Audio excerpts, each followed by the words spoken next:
Hello everyone. Last video OET speaking assessment criteria ആണ് നമ്മൾ discuss ചെയ്തത്.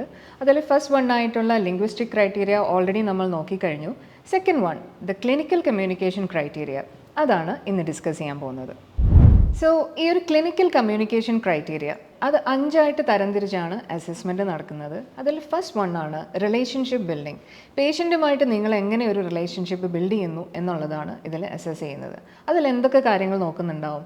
നിങ്ങൾ പേഷ്യൻറ്റിനെ ഗ്രീറ്റ് ചെയ്യുന്ന രീതി, നിങ്ങളെ തന്നെ ഇൻട്രൊഡ്യൂസ് ചെയ്യുന്നത് എങ്ങനെയാണ്, ദെൻ ഒരു overall nature of your interview, പിന്നെ പേഷ്യൻ്റ് സംസാരിക്കുന്ന സമയത്ത് എത്രത്തോളം അറ്റൻറ്റീവാണ്, അവരോട് എത്രത്തോളം റെസ്പെക്റ്റ്ഫുൾ ആയിട്ടാണ് നിങ്ങൾ സംസാരിക്കുന്നത്, പിന്നെ സംസാരിക്കുന്നതിൽ എന്തെങ്കിലും നോൺ ജഡ്ജ്മെൻ്റൽ ഒരു അപ്രോച്ചാണോ നിങ്ങൾ ഫോളോ ചെയ്യുന്നത്, ദെൻ പേഷ്യൻറ്റിൻ്റെ ഇമോഷൻസുമായിട്ട് വളരെ എംപത്തൈസ് ചെയ്തുള്ള ഒരു ലാംഗ്വേജ് ആണോ നിങ്ങൾ കീപ്പ് ചെയ്യുന്നത്.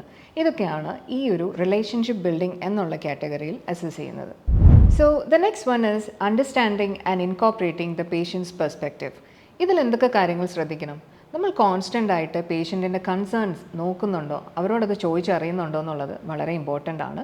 ആൻഡ് പേഷ്യൻ്റ് സംസാരിക്കുന്ന സമയത്ത് അവരെ എക്സാക്ട്ലി എന്തൊക്കെ കാര്യങ്ങളാണ് ബോദർ ചെയ്യുന്നത്, എന്തൊക്കെ കാര്യങ്ങളിൽ പിന്നീട് നമ്മൾ എക്സ്പ്ലനേഷൻ കൊടുക്കണം, ഇതൊക്കെ കൃത്യമായിട്ട് പോയിൻ്റ് ഔട്ട് ചെയ്ത് വെക്കുക. ആൻഡ് പിന്നീട് നമ്മൾ എക്സ്പ്ലനേഷൻ കൊടുക്കുന്ന സമയത്ത് പേഷ്യൻ്റ് ഒരു കൺസേൺ അതിനിടയ്ക്ക് ചോദിച്ചു എന്ന് കരുതുക. ആ ഒരു കൺസേണിന് മറുപടി കൊടുത്തതിന് ശേഷം മാത്രം നമ്മൾ എന്താണോ സംസാരിച്ചുകൊണ്ടിരുന്നത് അത് കണ്ടിന്യൂ ചെയ്യുക. Next one is providing structure. നമ്മൾ പേഷ്യൻറ്റിനോട് സംസാരിക്കുന്ന കാര്യങ്ങൾക്ക് ഒരു ലോജിക്കൽ സ്ട്രക്ചർ ഉണ്ടാവുക എന്നുള്ളത് വളരെ ഇമ്പോർട്ടൻ്റ് ആണ്. നമ്മൾ കൊടുക്കുന്ന എക്സ്പ്ലനേഷൻസിൽ പോലും ആ ഒരു വളരെ ഓർഗനൈസ്ഡ് ആയിട്ടുള്ള വേയിൽ മാത്രമേ അത് പ്രസൻറ്റ് ചെയ്യാൻ പാടുള്ളൂ.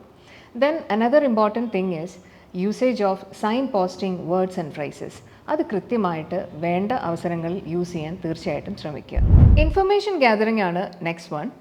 പേഷ്യൻ്റ് സംസാരിക്കുന്ന സമയത്ത് വളരെ ആക്റ്റീവായിട്ട് നമ്മൾ ലിസൺ ചെയ്യുക. ആൻഡ് പേഷ്യൻറ്റിനെ ഒരിക്കലും ഇൻറ്ററപ്റ്റ് ചെയ്യാനും പാടില്ല. ഇൻഫർമേഷൻ ഗ്യാദർ ചെയ്യാനായിട്ട് ആദ്യം നമ്മൾ ഓപ്പൺ എൻഡഡ് ക്വസ്റ്റ്യൻസും towards the end closed ended ക്വസ്റ്റ്യൻസും യൂസ് ചെയ്യുക. അതുപോലെ പേഷ്യൻറ്റിനോട് at a time multiple questions ഒരിക്കലും ചോദിക്കാതിരിക്കുക. പേഷ്യൻ്റ് പറയുന്ന കാര്യങ്ങളിൽ നിങ്ങൾക്ക് എന്തെങ്കിലും ഡൗട്ട് ഫീൽ ചെയ്യുകയാണെങ്കിൽ തീർച്ചയായും ആ ഒരു ഡൗട്ട് ക്ലിയർ ചെയ്ത് എക്സ്പ്ലനേഷൻ ചോദിച്ച് തന്നെ മുന്നോട്ട് പോവുക. ഫൈനലി പേഷ്യൻ്റ് എല്ലാ ഇൻഫർമേഷനും തന്നു കഴിയുമ്പോൾ ഈ പറഞ്ഞ കാര്യങ്ങൾ ഒന്ന് സമ്മറൈസ് ചെയ്ത് പേഷ്യൻറ്റിനോട് തന്നെ പറഞ്ഞു കേൾപ്പിക്കുക. അപ്പോൾ ആ ഒരു അവസരത്തിൽ അവർക്ക് എന്തെങ്കിലും എക്സ്ട്രാ പോയിൻറ്റ്സ് ആഡ് ചെയ്യാനുണ്ടെങ്കിലോ അവരെന്തെങ്കിലും കാര്യങ്ങൾ മിസ് ഔട്ട് ചെയ്തിട്ടുണ്ടെങ്കിലോ അത് അവർക്ക് പറയാനുള്ളൊരു അവസരം അവിടെ കിട്ടും. The last one is information giving. പേഷ്യൻറ്റിന് ഓൾറെഡി എന്തൊക്കെ കാര്യങ്ങൾ അറിയാം എന്നുള്ളത് നമ്മൾ ചോദിച്ച് മനസ്സിലാക്കുക.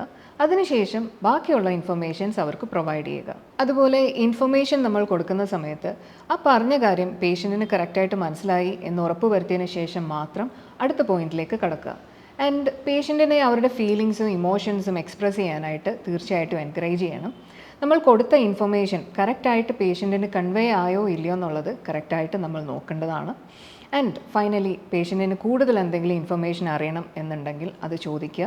അവരങ്ങനെ എന്തെങ്കിലും പറയുകയാണെങ്കിൽ അതിനും എക്സ്പ്ലനേഷൻ കൊടുക്കുക. സോ ഇതൊക്കെയാണ് നമ്മൾ OET സ്പീക്കിംഗ് അസസ്മെൻറ്റ് ക്രൈറ്റീരിയയിൽ ശ്രദ്ധിക്കേണ്ട കാര്യങ്ങൾ.